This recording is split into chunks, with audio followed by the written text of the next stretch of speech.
اور خان بولا میں ابھی ابھی آیا ہوں، لیکن تمہیں میرے آنے کی خبر کیسے ہوئی؟ خان سلطان مسکراتے ہوئے کہنے لگی آپ خوارزم شہر یا شاہی قصر میں داخل ہوں اور مجھے خبر نہ ہو کہ آپ آئے ہیں؟ جس غلام نے آپ کا گھوڑا استبل میں باندھا اور آپ کو اس کمرے میں بٹھایا، اس نے مجھے اطلاع کر دی تھی کہ آپ قصر شاہی میں داخل ہوئے ہیں اور اخی جلال الدین سے کسی اہم موضوع پر گفتگو کرنا چاہتے ہیں، لہٰذا میں سب کچھ چھوڑ کر آپ سے ملنے کے لیے اس طرف آ گئی۔ شہزادی خان سلطان کی اس گفتگو کے جواب میں اور خان کچھ کہنے ہی والا تھا کہ وہ جلال الدین کمرے میں داخل ہوا۔ اسے دیکھتے ہی اور خان اپنی جگہ سے اٹھا، وہ تیزی سے آگے بڑھا۔ اتنی دیر تک جلال الدین نے بھی اپنے بازو پھیلا دیے اور خان بھاگ کر جلال الدین سے لپٹ گیا۔ دونوں علیحدہ ہوئے، پھر دونوں ہی شہزادی خان سلطان کے سامنے بیٹھ گئے۔ بیٹھنے کے بعد شہزادے جلال الدین اور خان کو مخاطب کر کے بولا اور خان، جو غلام مجھے لینے گیا تھا اس نے مجھے اطلاع کی تھی کہ تم کسی انتہائی اہم کام کے سلسلے میں کسی موضوع پر مجھ سے گفتگو کرنا چاہتے ہو۔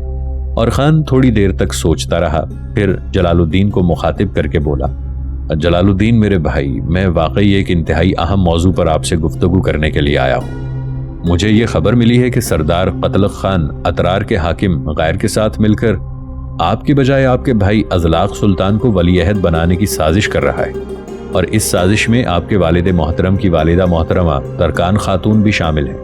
میں آپ سے بس یہی کہنے آیا ہوں کہ اس سازش سے آگاہ اور سازشیوں کو ایسا کرنے میں کامیاب نہ ہونے دیجیے گا۔ اور خان کے اس انکشاف پر جلال الدین تھوڑی دیر تک اپنی گردن جھکائے کچھ سوچتا رہا، پھر وہ اپنے ہونٹوں پر زبان پھیرتے ہوئے کہنے لگا اور خان میرے عزیز، تمہارے اس طرح فکر مندی سے یہ اطلاع دینے پر میں تمہارا بے حد شکر گزار اور ممنون ہوں، لیکن اس کی مجھے پہلے سے اطلاع ہے، اور یوں جانو کہ یہ سازش اب مکمل ہو چکی ہے۔ اس پر اور خان بڑی فکر مندی سے جلال الدین کی طرف دیکھتے ہوئے کہنے لگا مکمل ہونے سے جلال الدین تمہارا کیا مطلب ہے؟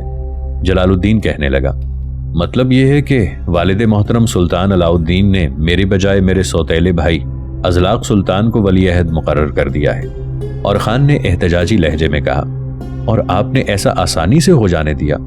جلال الدین دھیمے لہجے میں کہنے لگا اور خان، میں ان بیٹوں میں سے نہیں ہوں جو ماں باپ کے خلاف بغاوت کر سکیں، میں ان بیٹوں میں سے نہیں ہوں جو تخت و تاج کی خاطر اپنے والد یا بھائیوں سے ٹکرا جاتے ہیں۔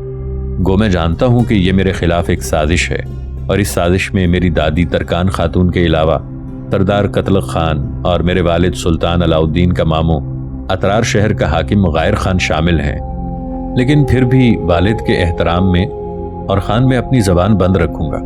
میں نے عہد کر رکھا ہے کہ جس طرح میں اپنے والد اور اپنی دادی کا احترام اس حادثے سے پہلے کیا کرتا تھا، ویسا ہی احترام اور ویسی ہی عزت میں ازلاق سلطان کے ولی عہد مقرر کیے جانے کے بعد بھی کروں گا۔ اور خان، میں ولی عہدی حاصل کرنے کی خاطر اپنے باپ کے ساتھ بغاوت نہیں کر سکتا، اپنے بھائیوں کے خلاف جنگ کی طرح نہیں ڈال سکتا۔ جلال الدین کے اس جواب پر اور خان تھوڑی دیر تک کچھ سوچتا رہا، پھر بڑی رغبت، بڑے لگاؤ سے جلال الدین کی طرف دیکھتے ہوئے کہنے لگا جلال الدین میرے بھائی، تم واقعی بڑے عظیم ہو، تم واقعی سلطان علاء الدین کے سب سے اعلیٰ اور سب سے دانشور بیٹے کہلائے جانے کے حقدار ہو۔ میرے خیال میں جب سازش مکمل ہو چکی ہے تو میں ابھی یہاں سے رخصت ہونا پسند کروں گا۔ اور خان کے اس فیصلے پر جلال الدین کے ہونٹوں پر ہلکی ہلکی مسکراہٹ ہوئی۔ وہ کہنے لگا نہیں اور خان، یہ کیسے ہو سکتا ہے؟ تم اس محل میں کوئی اجنبی نہیں ہو، تم میری بہن سلطان خان کے منسوب ہو جو اس وقت تمہارے سامنے بیٹھی ہے۔ اس سے پوچھو کیا یہ تمہیں ابھی اور اسی وقت رخصت ہونے دے گی؟ اور خان نے غور سے خان سلطان کی طرف دیکھا۔ اس موقع پر خان سلطان باریک سرخ لبوں پر دھیمی دھیمی سی مسکراہٹ نمودار ہوئی، پھر اس نے نفی میں سر ہلا دیا، جس کا مطلب یہ تھا کہ وہ اور خان کو رخصت ہونے کی اجازت نہیں دے گی۔ یہ دیکھ کر جلال الدین مسکراتے ہوئے بولا تمہارا کیا خیال ہے؟ اور خان مسکراتے ہوئے کہنے لگا اب تو مجھے رکنا ہی پڑے گا۔ جلال الدین اپنی جگہ سے اٹھ کھڑا ہوا۔ تم دونوں یہاں بیٹھ کر باتیں کرو، میں تمہارے لیے کھانے کا انتظام کرتا ہوں۔ یہ کہہ کر جلال الدین وہاں سے چلا گیا اور خان سلطان خان دونوں ایک ساتھ بیٹھ کر باہم گفتگو کرنے لگے تھے۔ 2 روز تک اور خان نے خوارزم میں قیام کیا اور تیسرے روز وہاں سے اترار شہر کی طرف وہ کوچ کر رہا تھا۔ ادھر صحرائے گوبی میں چنگیز خان اپنے محل نما خیمے میں بیٹھا ہوا تھا اور اس کے 4 بیٹے جوچی، چغتائی، اوغدائی اور طلوئی بھی بیٹھے ہوئے تھے۔ تھوڑی دیر تک اسی خیمے میں چنگیز خان کے بہترین جرنیل صوبدائی خان، جبی نویان اور چارمغان بیٹھے ہوئے تھے۔ چنگیز خان کے سامنے اس کے بیٹوں کے روبرو بیٹھ گئے۔ ناظرین، آگے بڑھنے سے پہلے کامنٹ سیکشن میں ہمیں اپنی آراء سے ضرور آگاہ کیجیے گا کہ آپ کو ہماری یہ سیریز کیسی لگ رہی ہے۔ میں ہوں طاہر عبید چودھری۔ آئندہ آنے والی اقساط سے باخبر رہنے کے لیے ہمارے چینل کو سبسکرائب کر لیں اور ساتھ موجود بیل آئیکن کو ضرور کلک کر لیں۔ شکریہ۔ ان تینوں سالاروں کے آنے کے بعد اور بہت سے سالار بھی خیمے میں داخل ہوئے اور دائیں بائیں لگی نشستوں پر بیٹھ گئے۔ جب سب لوگ اپنی نشستوں پر بیٹھ گئے تب چنگیز خان بولا اور اپنے ان سارے سالاروں اور بیٹوں کو مخاطب کر کے کہنے لگا، سنو میرے سالاروں اور میرے بیٹوں، نیلا جاویدانی آسمان گواہ ہے کہ میں نے لوگوں کو آج ایک انتہائی اہم مسئلہ حل کرنے کے لیے طلب کیا ہے۔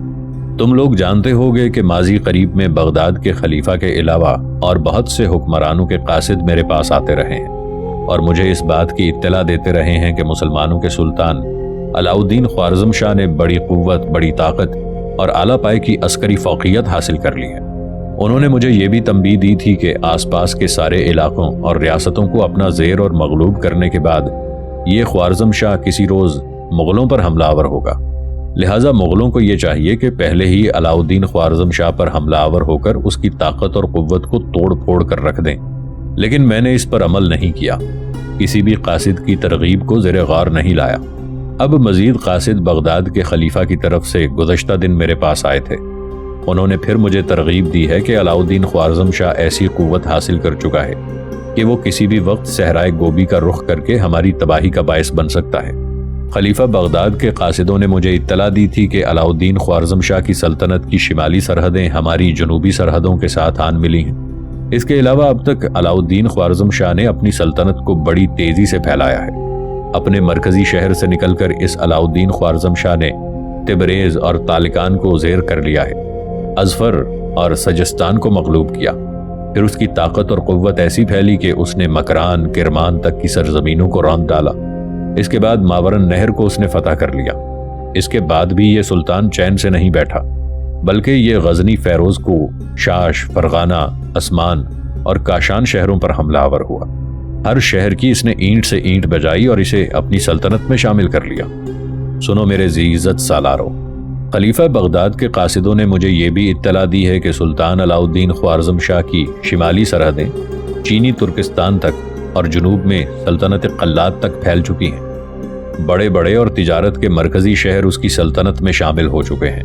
جو بھی قاصد میری طرف آتے ہیں وہ سلطان علاؤالدین کی بہادری، اس کی جرت مندی، اس کی دلیری اور اس کے نڈر ہونے کی تعریف کرتے ہیں۔ لہٰذا میں نہیں چاہتا کہ ایسے دلیر اور جرت مند سلطان کے ساتھ ٹکرایا جائے۔ میں چاہتا ہوں کہ اس سے تجارتی لین دین کر کے اس کا قرب حاصل کیا جائے تاکہ آنے والے دنوں میں کبھی ہمارے اور اس کے درمیان ٹکراؤ نہ ہو۔ تجارت کی ابتدا کرنے سے پہلے میں ایک وفد سلطان علاؤالدین خوارزم شاہ کی طرف روانہ کرنا چاہتا ہوں اور اس کی خدمت میں کچھ تحائف بھیجنا چاہتا ہوں تاکہ اگلا قدم اٹھانے سے پہلے اس کا رد عمل دیکھ لیا جائے۔ تمہارا اس سلسلے میں کیا خیال ہے؟ چنگیز خان کے سالاروں اور اس کے بیٹوں نے چنگیز خان کی اس تجویز سے اتفاق کیا، لہٰذا یہ طے پایا کہ ایک خیر سگالی وفد سلطان علاؤالدین خوارزم شاہ کی طرف روانہ کیا جائے تاکہ اس سے میل جول ہو اور دونوں سلطنتوں کے تعلقات بہتر بنا کر امن و آتشی کو فروغ دیا جائے۔ اسی فیصلے کے تحت چنگیز خان نے چند ایلچی علاؤالدین خوارزم شاہ کی خدمت میں ایک خط دے کر روانہ کر دیے۔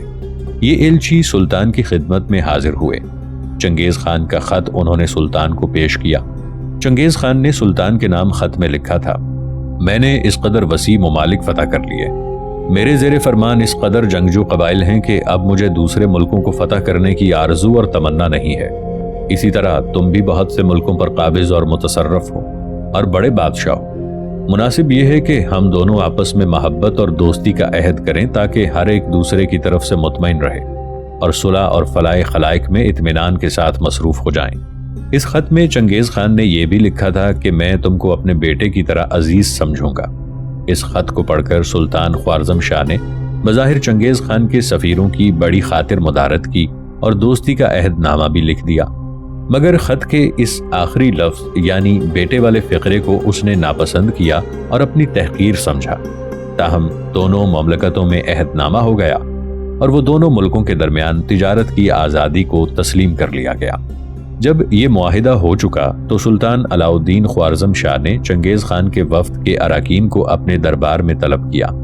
جب یہ لوگ سلطان علاؤالدین کے سامنے گئے تو سلطان نے چنگیز خان کے متعلق مختلف سوالات کیے، مثلاً یہ کہ چنگیز خان کے لشکر کی تعداد کس قدر ہے، اس کی سلطنت کی حدود کہاں تک پھیلی ہوئی ہیں، چنگیز خان اب تک کون کون سی فتوحات حاصل کر چکا ہے، اور یہ کہ اس کے ملک کی اقتصادی حالت کیسی ہے۔ جب وفد کے ارکان نے سب سوالوں کے جواب سلطان کو تسلی بخش دے دیے، تب سلطان ایک بار پھر وفد کے ان ارکان کو مخاطب کر کے کہنے لگا، اب تم لوگ مجھے چنگیز خان کی ذات اور اس کی زندگی سے متعلق بھی کچھ تفصیل سے بتاؤ۔ اس پر ایک بولا، سلطان محترم، چنگیز خان کا اصل نام تموچن ہے، یہ چنگیز خان کیسے بنا اس کی تفصیل میں آپ سے بعد میں کہتا ہوں۔ چنگیز خان جب بچہ تھا اس نے ایک خواب دیکھا کہ اس کے دونوں ہاتھوں میں تلواریں ہیں۔ جب اس نے اپنے دونوں ہاتھ مشرق اور مغرب کی طرف پھیلائے تو یہ دونوں ہاتھوں کی تلواروں کے سرے افق مشرق اور افق مغرب تک پہنچ گئے۔ یہ خواب اس نے اپنی ماں سے بیان کیا تو اس کی ماں کو یقین ہو گیا کہ اس کا بیٹا مشرق اور مغرب کے تمام لوگوں کو تنبیہ اور آگاہ کرے گا اور اس کے ہاتھوں سے بڑی خونریزی ہوگی۔ چنگیز خان کی ماں نے اس کے خواب کی یہ تعبیر اس لیے کی تھی کہ وہ جانتی تھی کہ جب اس کا بیٹا تموجین پیدا ہوا تو اس کے ہاتھوں کی دونوں مٹھیاں بند تھیں، اور جب ان کو کھولا گیا تو ان دونوں ہاتھوں میں منجمد خون تھا۔ اس منجمد خون کو دیکھ کر اس وقت سب کی یہی رائے تھی کہ یہ لڑکا بڑا ہو کر خونریزی کا باعث بنے گا۔ سلطان محترم، چنگیز خان کے دربار میں ایک بہت بڑا عابد و زاہد شخص شامل ہوا، اس کا نام تبتنگری تھا۔ یہ شخص بڑا قابل تعظیم اور ذی عزت تھا۔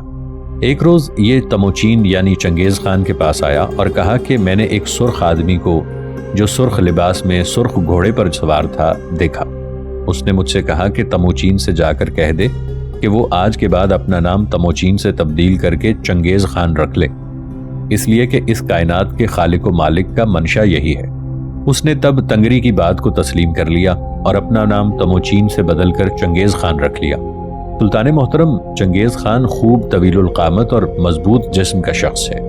وہ ہمیشہ لڑائی کے وقت صف اول میں نظر آتا ہے، اور جس طرف حملہ آور ہوتا ہے دشمن کی صفوں کو درہم برہم کر کے رکھ دیتا ہے۔ اس کی غیر معمولی فتوحات کا راز اس بات میں مضمر ہے کہ اس کے بیٹے بھی اس کی طرح سپاہیانہ زندگی بسر کرتے ہیں۔ اس کے علاوہ اس نے مغلوں کو آپس میں رکاوٹیں دور کر کے ایک قبیلے میں پرو کر رکھ دیا ہے۔ سلطان محترم، چنگیز خان نے 5 شادیاں کی ہیں اور اس کی 5 بیویاں مختلف قبائل اور مختلف قوموں سے تعلق رکھتی ہیں۔ اس طرح اس کے سسرالی قبائل بھی اس کو اپنا رشتہ دار سمجھ کر دل سے اس کی خیرخواہی میں مصروف رہتے ہیں۔ چنگیز خان مغلوں کی قوم میں بڑا عقل مند اور دور اندیش خیال کیا جاتا ہے۔ اس کی وجہ سے منگولوں کی غیر معروف قوم ساری دنیا میں مشہور ہو گئی ہے۔ اس نے نہایت اچھے اور پختہ اصول ایجاد اور قائم کیے ہیں۔ وہ اس بات سے واقف ہے کہ منگولوں کی وحشی اور جاہل قوم کو کسی وقت بیکار نہیں چھوڑنا چاہیے، ورنہ پھر یہ آپس میں ایک دوسرے سے لڑ بھڑ کر اپنی اور چنگیز خان کی تباہی کا باعث بن جائیں گے۔ چنانچہ انہی خدشات کو سامنے رکھتے ہوئے چنگیز خان نے ایک طرف مغلوں کو اتحاد اور اتفاق کی خوبیاں سمجھانے میں خاص توجہ سے کام لیا، دوسری طرف اس نے ایسے آئین اور قانون قائم کیے کہ مغلوں کی فوج کسی وقت بھی بیکار نہ رہے۔ چنانچہ اس نے ایک مجموعہ قوانین مرتب کیا ہے جسے تعزیرات چنگیزی کہا جاتا ہے۔ اپنے اس تعزیرات چنگیزی پر چنگیز خان بڑی سختی سے عمل کرواتا ہے۔ اس ملاقات کے بعد سلطان علاؤالدین نے چنگیز خان کے وفد کے ان اراکین کو واپس جانے کی اجازت دے دی تھی۔ اس کے بعد بھی چند روز تک چنگیز خان کے وفد کے ان ارکان نے خوارزم میں قیام کیے رکھا اور مختلف معلومات اکٹھی کرتے رہے۔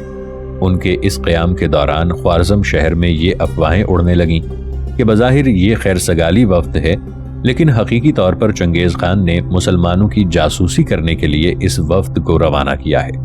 بہرحال یہ وفد خوارزم سے رخصت ہوا اور رخصت کے وقت سلطان علاؤالدین نے انہیں تحفے تحائف بھی عطا کیے۔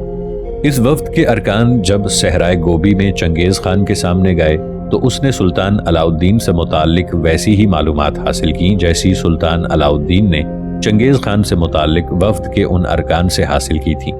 اس موقع پر وفد کے ارکان میں سے ایک نے چنگیز خان کو مخاطب کرتے ہوئے کہا، خان اعظم، خوارزموں کا شہنشاہ علاؤالدین بھی تمہاری طرح ایک خانہ بدوش قوم سے تعلق رکھتا ہے۔ اس کے آباء و اجداد سلجوق اعظم ملک شاہ کے غلام اور کاسہ بردار رہ چکے تھے۔ اس کے علاوہ شہنشاہ علاؤالدین ایک سچا ترک سپاہی ہے۔ عسکریت اس کی جبلت میں ہے، سیاسی نقطوں کی تہ تک وہ آسانی سے پہنچ جاتا ہے۔ بہرحال جہاں تک ہم نے اس کے متعلق معلومات حاصل کی ہیں، ان کے مطابق اس کے بخل کی بھی کوئی انتہا نہیں۔ اس کے علاوہ لوگ کہتے ہیں کہ وہ بڑا سفاک اور بڑا ستمگر بھی ہے، اور وقتی جذبے کی تسلی کے لیے اپنے ساتھیوں کو اکثر قتل بھی کروا دیتا ہے۔ کہتے ہیں خوارزم شاہ کو ملک گیری کی بھی بڑی ہوس ہے، اور وہ خوشامد پسند بھی بہت ہے۔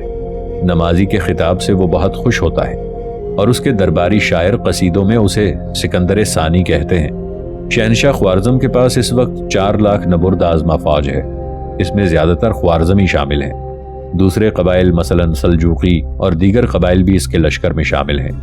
وہ جہاں جاتا ہے جنگی ہاتھیوں کی قطار در قطار، مسلح جوانوں، اونٹوں اور غلاموں کی صفیں در صفیں اس کے ہم رکاب رہتی ہیں۔ سلطان علاؤ الدین کی سلطنت کی پشت پناہ اس کے وہ بڑے بڑے شہر ہیں جو کہ دریاؤں کے کنارے آباد ہیں، مثلاً بخارا جو اپنی مساجد اور مدرسوں کی وجہ سے دنیائے اسلام کا مرکز ہے، سمرقند جو اپنی بلند و بالا دیواروں اور باغوں اور تفریح گاہوں کی وجہ سے مشہور ہے۔ اس کے علاوہ بلخ، ہرات اور خراسان بھی سلطان علاؤ الدین کی سلطنت کے قلب خیال کیے جاتے ہیں۔ خان اعظم سلطان علاؤ الدین نے اپنی سلطنت کو اس خدشے کے پیش نظر کہ کہیں اس کے مرنے کے بعد اس کے بیٹوں میں خانہ جنگی نہ شروع ہو جائے، 4 حصوں میں بانٹ رکھا ہے۔ اگرچہ جلال الدین سب سے بڑا، سب سے دلیر، فہیم اور شجاع بیٹا ہے، ولی عہد کا حقدار بھی وہی ہے، لیکن اپنی والدہ اور چند سرداروں کے مشورے پر علاؤ الدین نے اپنے دوسرے بیٹے ازلاق کو اپنا ولی عہد مقرر کر رکھا ہے۔ خوارزم، خراسان اور مازندان کے صوبے ولی عہد ازلاق کی سرکردگی میں دیے گئے ہیں۔ اس کے علاوہ غزنی اور وسط سندھ جلال الدین کو دے دیے گئے ہیں۔ چونکہ جلال الدین بڑا شجاع، بہادر، دلیر، عاقل اور فہیم ہے، اور سلطان علاؤ الدین اسے اپنے پاس سے جدا نہیں کرتا، لہٰذا جن علاقوں کا جلال الدین کو حاکم مقرر کیا گیا ہے، اس پر جلال الدین کی طرف سے ایک اور سردار ان علاقوں کی نگرانی کرتا ہے، جبکہ جلال الدین کو علاؤ الدین نے اپنے پاس خوارزم میں رکھا ہوا ہے۔ اپنے تیسرے بیٹے غیاث الدین کو سلطان علاؤ الدین نے کرما، کچھ اور مکران کے علاقے دے رکھے ہیں۔ چوتھے بیٹے رکن الدین کو سارے کوہستانی اضلاع کا حاکم مقرر کیا گیا ہے، جبکہ اپنے 5ویں بیٹے آق سلطان کو سلطان علاؤ الدین خوارزم شاہ نے اپنے پاس خوارزم میں ہی رکھا ہوا ہے۔ یہاں تک کہنے کے بعد خوارزم سے ہو کر آنے والے وفد کا وہ کارکن تھوڑی دیر تک خاموش رہا، کچھ سوچا، پھر اس کے بعد وہ بولا، خان اعظم، خوارزم شہر میں قیام کے دوران ہم نے چند عجیب و غریب باتیں بھی سنی۔ وہ یہ کہ لوگوں کا کہنا ہے سلطان علاؤ الدین خوارزم شاہ کو چند بزرگوں کی بددعائیں بھی ہیں، جس کی وجہ سے مستقبل میں اس کا اگر کسی کے ساتھ ٹکراؤ ہوا تو اسے یقیناً شکست ہوگی۔ لوگوں کا کہنا تھا کہ جب سلطان علاؤ الدین خوارزم شاہ نے خلیفہ بغداد کے خلاف لشکر کشی کرنا چاہی تو خلیفہ بغداد نے ایک مشہور و محترم بزرگ شیخ شہاب الدین سہروردی کو خوارزم شاہ کی طرف روانہ کیا تاکہ اسے بغداد پر حملہ آور ہونے سے روکا جائے۔ شیخ شہاب الدین سہروردی کہتے ہیں کہ بہت بڑے بزرگ اور پہنچے ہوئے ولی تھے، انہوں نے خوارزم شاہ کو بہت سمجھایا، لیکن خوارزم شاہ نے ان کی بات ماننے سے انکار کر دیا۔ تب شیخ شہاب الدین سہروردی نے وہاں سے ناکام جاتے ہوئے خوارزم شاہ کے حق میں بددعا کی اور کہا کہ الہی اس خوارزم شاہ پر ظالموں کو مسلط کر دے۔ اس کے علاوہ لوگ کہتے ہیں کہ سلطان علاؤ الدین خوارزم شاہ نے ایک روز اتفاقاً حالت بدمستی میں ایک بزرگ شیخ مجد الدین کو قتل کرنے کا حکم دے دیا، چنانچہ اس کے حکم پر انہیں شہید کر دیا گیا۔ اگلے روز جب علاؤ الدین خوارزم شاہ کو ہوش آیا تو اپنی اس حرکت پر بڑا پشیمان ہوا اور خون بہا کے لیے ایک دوسرے بزرگ شیخ نجم الدین کی خدمت میں ایک رقم روانہ کی۔ اس بزرگ نے رقم لینے سے انکار کر دیا اور خوارزم شاہ کے حق میں بددعا کی۔ کہتے ہیں ان دونوں بزرگوں کی بددعائیں خوارزم شاہ کے خلاف ضرور رنگ لا کر رہیں گی۔ چنگیز خان اپنے وفد کے اراکین کی اس اطلاع سے بے حد خوش ہوا، پھر انہیں انعام و کرامات سے نواز کر اپنے پاس سے رخصت کر دیا۔ بغداد کی خلافت کو چونکہ سلطان علاؤ الدین خوارزم شاہ سے ہر وقت خطرہ رہتا تھا کہ وہ کسی بھی وقت حملہ آور ہو کر بغداد کی خلافت کا خاتمہ کر سکتا ہے، چنانچہ جب سلطان علاؤ الدین خوارزم شاہ اور چنگیز خان کے درمیان تجارت کا معاہدہ ہوا تو یہ بات خلیفہ بغداد ناصر الدین کو بڑی ناگوار گزری۔ چنانچہ اس نے سلطان علاؤ الدین خوارزم شاہ اور چنگیز خان کے بڑھتے ہوئے تعلقات کو روکنے اور بگاڑنے کا عزم کر لیا تھا۔ یہ کام کرنے کے لیے خلیفہ بغداد نے ایک نرالا اور انوکھا طریقہ اختیار کیا۔ اس نے یہ کام کرنے کے لیے چنگیز خان کی طرف اپنا ایک قاصد بھجوانے کا ارادہ کیا۔